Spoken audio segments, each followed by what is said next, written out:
what was that moment like when you finally went from, okay, hearing, you're going to go fly to Vietnam to go see your birth mother, right?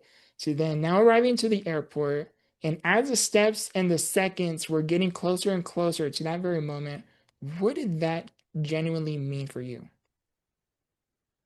Oh my goodness, I had so much emotion. Well, when I got off the plane, I just felt at home. I felt so much peace. And I think I had said it somewhere else, but it kind of really just felt like, when I was adopted, it was like my life was put on pause. Had intermission of all my time in America, but when I got back to Vietnam, it was like someone had just hit play again. It just kind of felt so natural. It felt like I never left, even though like the culture and everything was so different. Um, but like those moments leading up to finally meet her in person, I was. I was sad.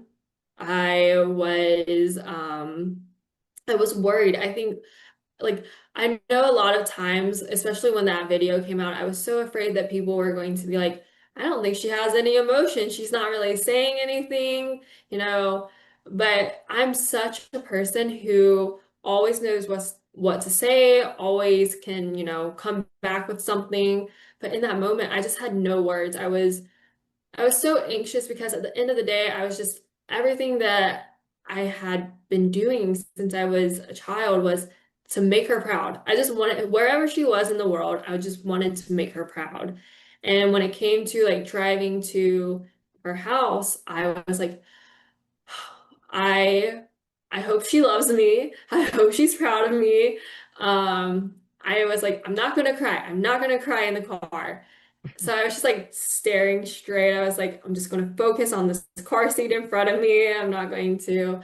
But it was just so emotional. And I feel like even though it happened 5 months ago, I still feel like I'm processing that trip. Just because, as you said, like my life has been really, really like hectic the past year. So for me, it's really been like experience after experience after experience. And I'm just trying to like process everything that's coming in. Wow. And here you are, you're right in front of your mom, right? Like 3 feet in front of her, away from each other, right? And then to finally feel that embrace of your biological mother, like how what were you feeling in that moment? I know you kind of just touched on it a little bit. Like, can you reflect off of that exact moment? Like, what was Sarah feeling in that moment?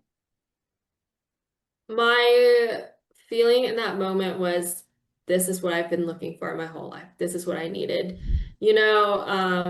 Hugging like your family member feels so different than like hugging a friend. And in that hug, I I felt like every single thing that I have struggled with in my life just completely disappeared. It felt like it was so mundane. Like every single, I was like, I told Kyle too, I was like, you know what? After every single experience that I've gone through in my life, after every low, after every bad thing, I would go through it times like 100 if I could have this moment.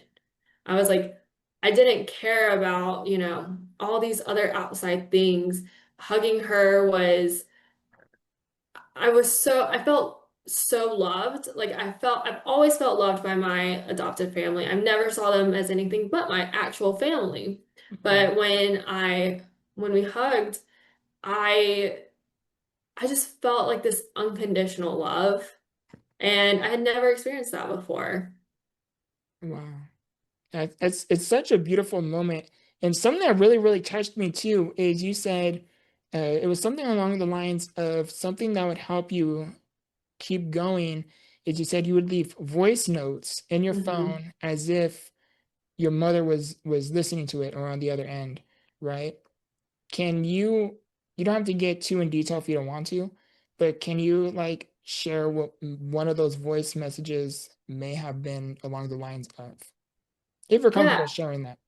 Yeah, I started it when I was in high school. I hate that when I just updated my phone not long ago, so all my voice memos are gone. Oh, wow. It's So not in the that's iCloud or anywhere? no, I tried Oh, finding it. I went through every single thing and I'm so devastated by it. But you know, at this point it doesn't matter. I can always call her and text her now. yeah. But no, it always just used to be like if I was just talking to my my American mom, if she was like right there, I would be like, "Oh, mom, like I did so bad on this test today at school. I was like, I studied, but just didn't do great." Or I'd be like, oh, prom's coming up and no one's asked me yet. I was like, I'm kind of nervous.